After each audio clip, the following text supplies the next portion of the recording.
There's never been a thing like Instagram. These are new things in terms of the impact that it has on society, on opinions, on conversations, on distribution of information. There's never been a thing like this that the government didn't control. So it makes sense from their perspective, continuing the patterns of behavior that they've always exhibited, which is to have control over the media. I mean, there has been CIA operatives that have been in major newspapers forever. There's always been that. There's always been this sort of input that the government had in mainstream media narratives. They are in a position now where they're losing that. They've essentially lost it, and especially with this the push during COVID deteriorated, as you were saying before, the opinion and the respect that people have for the facts that are coming from mainstream journalism in a way that I've never seen before in my life, where an enormous percentage of the population does not trust mainstream media anymore. Well, what do they trust? They trust social media. Well, who's running that? Well, there are a bunch of people who figured it out and invented it. Well, no, fuck that. Like, we got to crack down on that.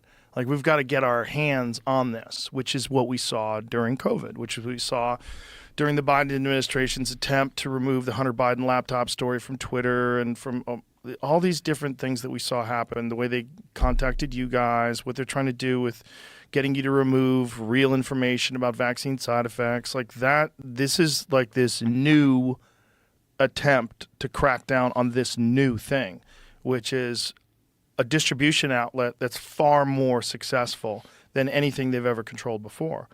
And they have no control of it, right? They had CBS, they had NBC, and they had the New York Times and all these Washington Post.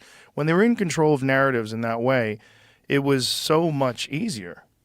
There wasn't some sort of pirate radio voice that came on and said, hey, guys, look, here's the latest studies that shows this is not true.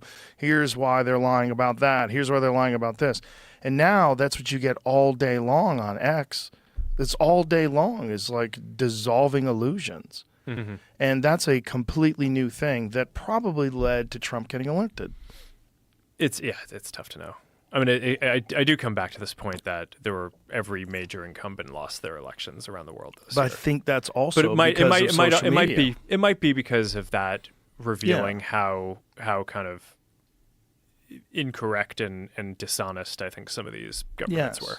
Yes. Yeah. So I think that's quite possible. And I mean, I do think that there is this cycle that goes on where, you know, within a society, it's not just the government that has power. There's like certain people who are in these like culturally elite positions, and you know, journalists, TV news anchors, like who are the people who people broadly trust, right? They're not all in government. They're like a lot of people in other positions. It's like who are the people that basically people look to, and I think that's basically it needs to shift for the internet age, and I think a lot of the people who people looked to before, they're kind of realizing, hey, they weren't super honest about a lot of these issues that we face. And I think that's partially why, you know, social media isn't a monolithic thing. It's not that people trust Facebook or X. They trust the creators and the voices that they feel like are being authentic and giving them valuable information on there. So there's, I think, going to be just this whole new class of creators who basically become the new kind of cultural elites that people look at and are like, okay, these are the people who give it to me straight. And I think that's a thing that is maybe it's possible because of social media.